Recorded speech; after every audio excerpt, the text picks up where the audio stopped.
观众朋友们，大家好，欢迎收看艺术简报，我是节目主持人沙伦。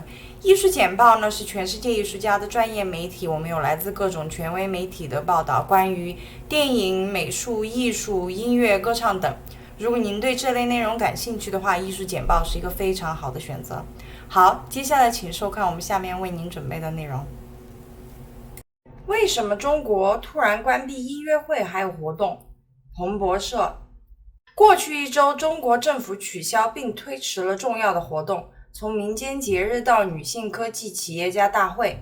有些人把这些突然取消与制作公司小果的200万美元罚款和暂停演出联系起来，因为一位喜剧演员开了一个关于军事口号的玩笑。然而，取消并不仅仅是基于对政府的假设批评。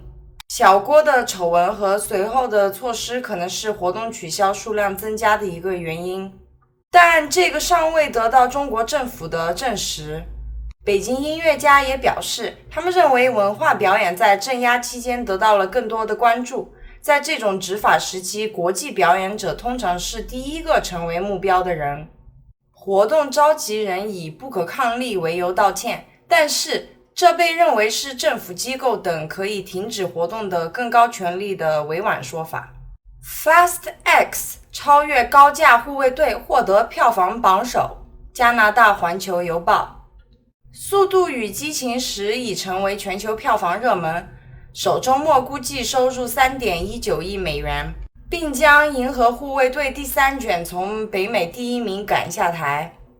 该特许经营权的最新产品在美国以外的84个国家还有地区开业，在24000家电影院上映，并在特许经营权中排名全球第3。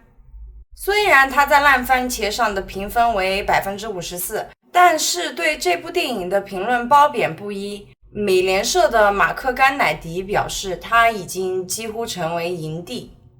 我们已经达到了流媒体的峰值吗？更奇怪的事情发生了。悉尼先驱晨报。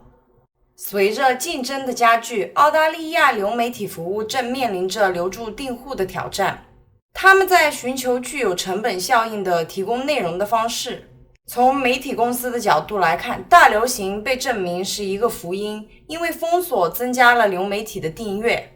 然而，派拉蒙在2021年的第2季度创纪录的10亿美元亏损，导致该公司股价暴跌，并引发了人们对旨在吸引订户的电视剧和电影高额支出后果的担忧。在美国，派拉蒙拥有黄石公园以及其他电视剧和延伸产品的版权。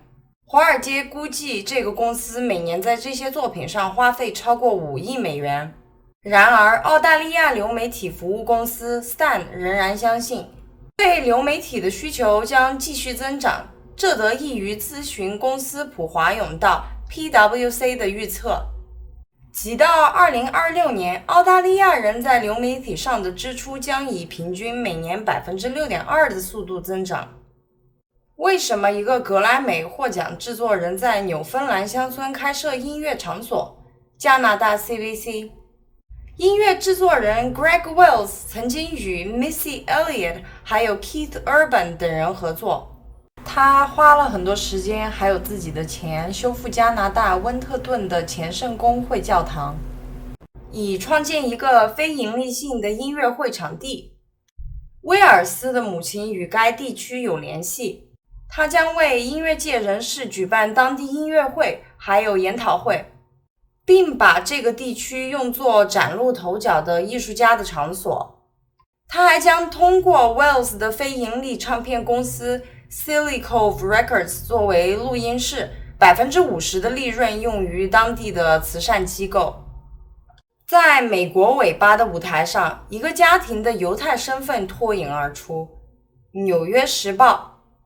明尼阿波利斯的儿童剧院公司上演了一部改编自深受喜爱的史蒂芬·斯皮尔伯格的1986年制作的动画电影《美国尾巴》的新改编版。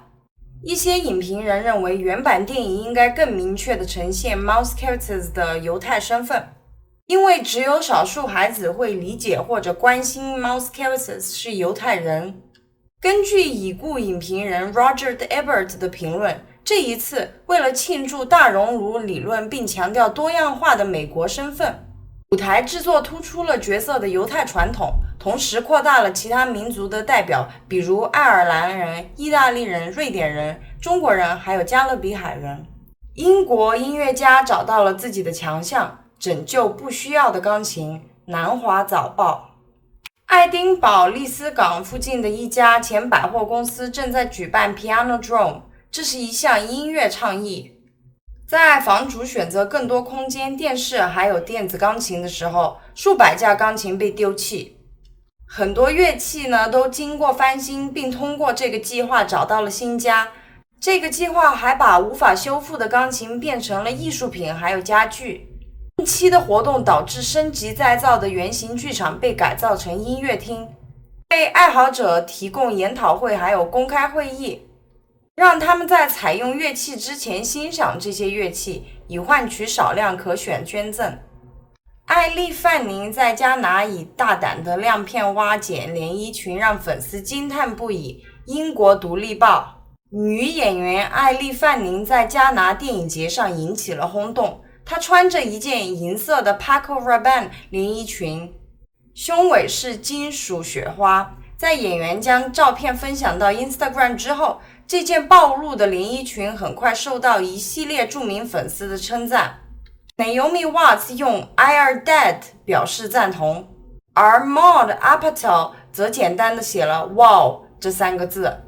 这些照片也引起了粉丝的评论，其中一条特别钦佩的评论是：你对那件衣服非常信任，哈哈。